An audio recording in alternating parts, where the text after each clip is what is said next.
नमस्कार दोस्तों, आप देख रहे हैं आरसीटी न्यूज। आज हम बात करेंगे अभी की बड़ी खबरों के बारे में जो कि विभिन्न समाचार पत्रों पर छाई हुई है और आपके लिए अति महत्वपूर्ण है। इसलिए आप वीडियो को पूरा देखिएगा, इसकी मत करिएगा। वीडियो पसंद आए तो लाइक शेयर जरूर करिएगा। अगर आप चाहते हैं कि आपको इसी प्रकार की जानकारी समय समय पर मिलती रहे तो चैनल को सब्सक्राइब कर लें, बेल आइकन दबा दें और ऑल पर सेट कर दें, जिससे हमारे वीडियो का नोटिफिकेशन आपके पास सबसे पहले पहुँच जाए, वीडियो को आप सबसे पहले देख पाएँ। एक खबर यूपी PSC की है। LT ग्रेड शिक्षक भर्ती ओवर एज अभ्यर्थियों पर जल्द ही निर्णय का आश्वासन दिया। आपको बता दें कि प्रतियोगी मोर्चा के नेतृत्व में LT भर्ती के अभ्यर्थियों ने लोक सेवा आयोग पर धरना दिया। इस दौरान कई प्रशासनिक अधिकारी तथा फोर्स मौजूद रहा। आयोग की तरफ से मीडिया प्रभारी पुष्कर श्रीवास्तव ने मोर्चा संयोजक विक्की खान तथा अन्य उपाध्याय से वार्ता की। मीडिया प्रभारी ने बताया कि हिंदी और सामाजिक विज्ञान की फाइलें अतिशीघ्र निदेशालय भेज दी जाएगी। हिंदी विषय में संस्कृत की अनिवार्यता से संबंधित उपजे प्रकरण पर शासन स्तर पर बातचीत चल रही है और बहुत ही जल्द इसका निपटारा कर दिया जाएगा। इसी प्रकार ओवरेज हो चुके अभ्यर्थियों पर भी जल्द निर्णय लिया जाएगा। अगली खबर ब्रिटेन की है। ब्रिटेन में कोरोना के नए रूप से डरी दुनिया, भारत ने भी रोक दी उड़ानें। आपको बता दें कि वायरस के नए स्ट्रेन का नाम VUI 2020-12/01 है। आपको बता दें यहाँ पर नाम दिया गया है। दिल्ली में आपात बैठक, स्वास्थ्य मंत्री बोले सरकार सतर्क, घबराने की जरूरत नहीं, विदेश से आने वाले यात्रियों पर नजर। यहाँ पर महत्वपूर्ण बात लिखी हुई है कि महामारी इटली, ऑस्ट्रेलिया, फ्रांस समेत कई देशों में वायरस का नया स्ट्रेन देखने को मिल रहा है। अगली खबर की खसरा अब दिखेगा ऑनलाइन। जो आप तहसील में खसरा बनवाने जाते थे, अब वह आपको ऑनलाइन मिल जाएगा। योजनाएं बनाने और राहत कार्यों में आएगी तेजी। अगली खबर चयन बोर्ड की है। उत्तर प्रदेश माध्यमिक शिक्षा सेवा चयन बोर्ड द्वारा महत्वपूर्ण निर्णय लिया गया है। तरह शिक्षकों को परीक्षा से राहत के आसार नहीं। आपको बता दें कि चयन बोर्ड की लिखित परीक्षा में पहली बार तरह शिक्षकों को भी शामिल होना है। संशोधित विज्ञापन जल्द जारी होने के संकेत हैं और नए साल से ऑनलाइन आवेदन शुरू होंगे। शिक्षक नेता तरह शिक्षक को बड़ी राहत दिलाने के लिए सरकार पर दबाव बना रहे हैं। उन्हें परीक्षा में शामिल होने से रोकने की मांग हो रही है। चयन बोर्ड इन शिक्षकों को विशेष राहत देने की तैयारी में है, लेकिन परीक्षा से छूट मिलने के आसार नहीं है। मैं आप सभी को बताना चाहता हूं कि 27 दिसंबर के बाद 31 दिसंबर तक आपको संशोधित नोटिफिकेशन देखने को मिल जाएगा। लेकिन अगर सोच रहे हैं तरह शिक्षक की परीक्षा नहीं देना पड़ेगा, बिना परीक्षा की नौकरी मिलेगी, तो यह संभव नहीं, असंभव है। अगली खबर RBI की है। आपको RBI के द्वारा जल्द ही 150 रुपये, 100 रुपये और 20 रुपये के सिक्के देखने को मिल सकते हैं। दावा किया जा रहा है कि भारत में ये नई करेंसी 19 दिसंबर को लॉन्च की गई है।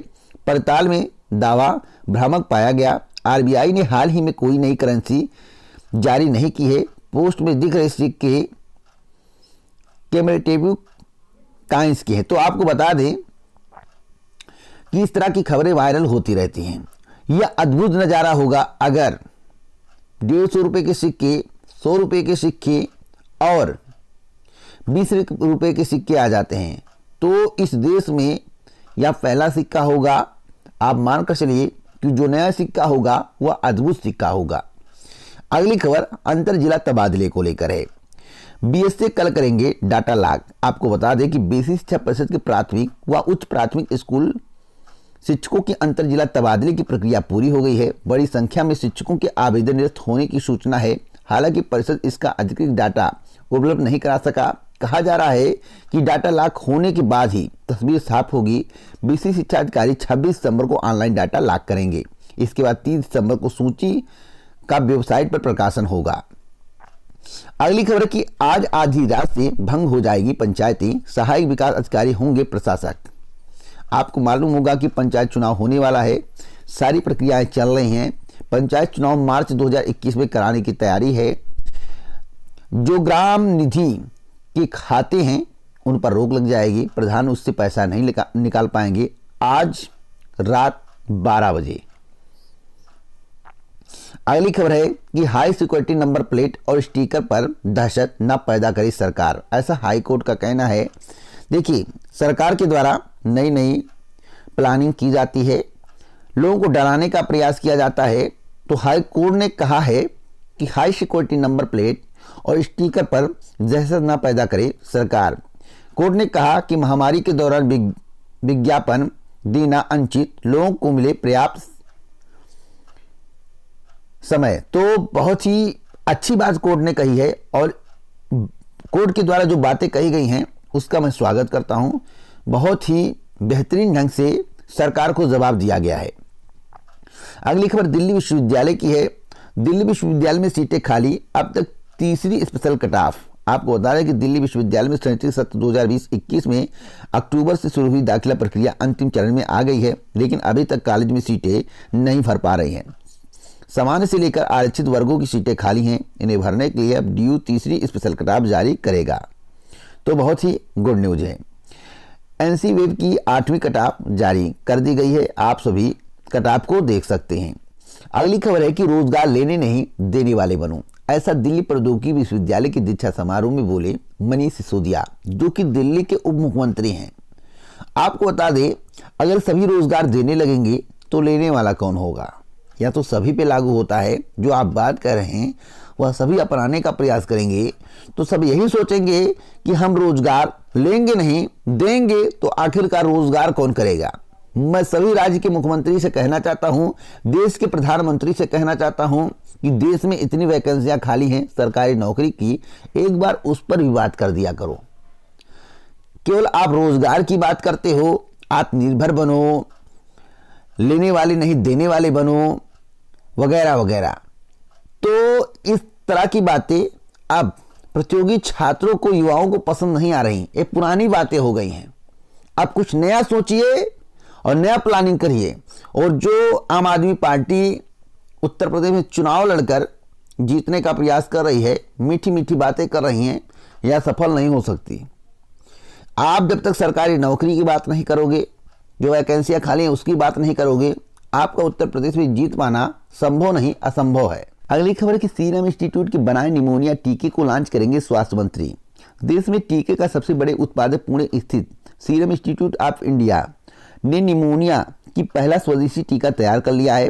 केंद्रीय स्वास्थ्य मंत्री डॉक्टर हर्षवर्धन जल्द ही इसे लॉन्च करेंगे। अगली खबर यूपी बोर्ड को लेकर है। यूपी बोर्ड ने वर्तमान शैक्षिक सत्र में 9वीं और 11वीं में प्रवेश की तिथि 10 जनवरी 2021 तक बढ़ा दी है। यूपी बोर्ड सचिव की ओर से जारी सूचना में कहा गया है कि स्कूल 9वीं एवं 11वीं के छात्र छात्राओं का अग्रिम पंजीकरण 10 जनवरी 2021 तक कर सकेंगे। प्रधानाचार्य 50 रुपये अग्रिम पंजीकरण शुल्क प्रति छात्र की दर से 10 जनवरी 2021 तक बोर्ड की वेबसाइट पर चालान को ऑनलाइन अपलोड कर सकते हैं। अगली खबर इलाहाबाद विश्वविद्यालय की है। इलाहाबाद विश्वविद्यालय एवं कॉलेजों में प्रवेश सूचना BA BFA में प्रवेश के लिए नया कट ऑफ जारी कर दिया गया है। LLB में 38, BA LLB में 14 ने लिए दाखिले। अगली खबर जनवरी सत्र में UG एवं PG में नहीं होगा प्रवेश। बहुत ही महत्वपूर्ण जानकारी है। केवल सर्टिफिकेट डिप्लोमा में लिए जाएंगे प्रवेश।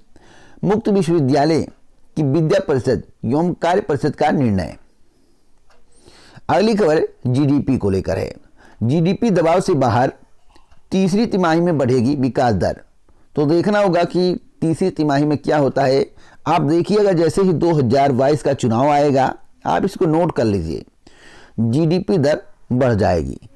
उत्तर प्रदेश नहीं, कहीं भी चुनाव होगा तो आपको कुछ खुशखबरी मिलेगी, उसके बाद भले ही GDP दर डाउन हो जाए। अब 2024 में देखिएगा GDP बहुत हाई चली जाएगी, उसके बाद चुनाव जैसे समाप्त होगा GDP फिर गिर जाएगी।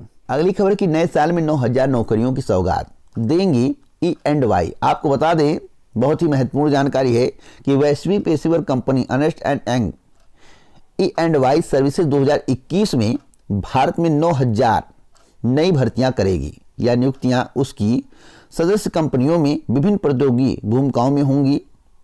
तो आप लोग तैयार रहें, आपको इसमें जवाब मिल सकता है। जो शैक्षिक अर्हता मांगी गई है, अगर आप उसके अनुसार शैक्षिक अर्हता रखते हैं।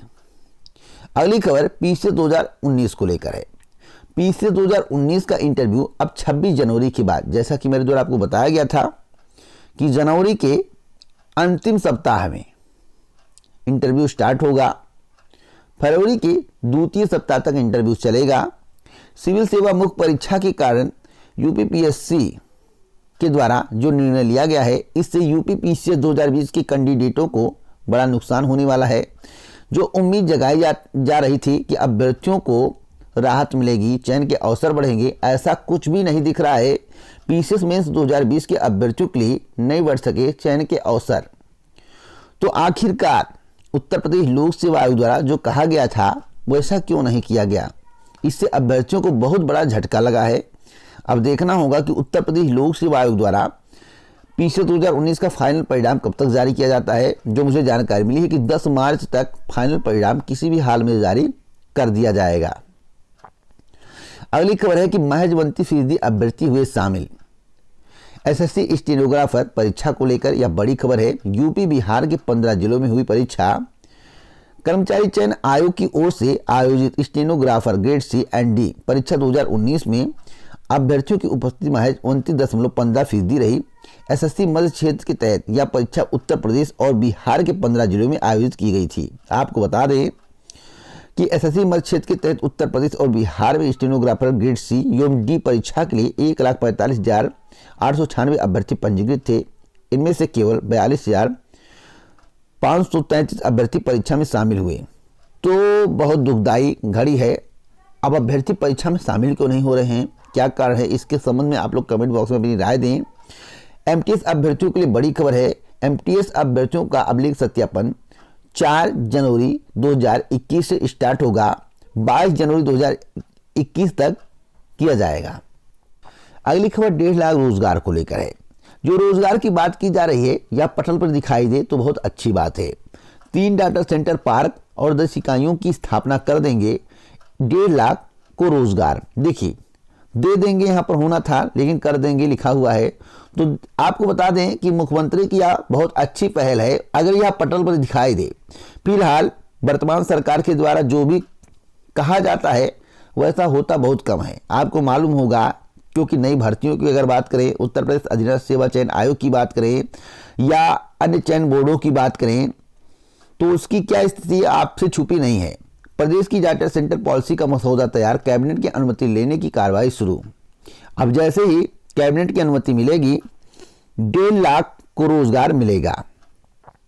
फिलहाल यह पटल पर दिखाई देना चाहिए। जैसा कि मैं बार बार कह रहा हूं, प्रदेश की डाटा सेंटर नीति का मसौदा तैयार है। अगले 5 वर्ष में इन नीति के तहत 20,000 करोड़ रुपए का निवेश का अनुमान है। इससे करीब 1.5 लाख लोगों के लिए रोजगार के नए अवसर पैदा होंगे। संभावना है कि प्रदेश में 5 वर्षों के लिए प्रस्तावित नीति में 3 डाटा सेंटर पार्क और 10 डाटा सेंटर इकाइयों की स्थापना का प्रस्ताव है। यह मुख्यमंत्री जी का बहुत बड़ा पहल है और देखिएगा यह भी चुनाव का एक हिस्सा बनने वाला है, क्योंकि मुख्यमंत्री जी ने 1.5 करोड़ रोजगार दे दिए हैं अब तक, जो आंकड़ा बताया जा रहा है लगभग। तो आबादी उत्तर प्रदेश की कितनी है, हो सकता है जितनी आबादी हो सभी को रोजगार मिल जाए। फिलहाल वह दिख नहीं रहा है। अगर मैं 10 गांव में बात करूं तो हो सकता है 2-4 को मिला हो, नहीं तो संभावनाएं बहुत कम भी है। तो जो कहा जाता है वह किया नहीं जाता। आगे कोई जानकारी मिलेगी आपको दी जाएगी। इस प्रकार की जानकारी के लिए आप हमारे साथ बने रहेंगे।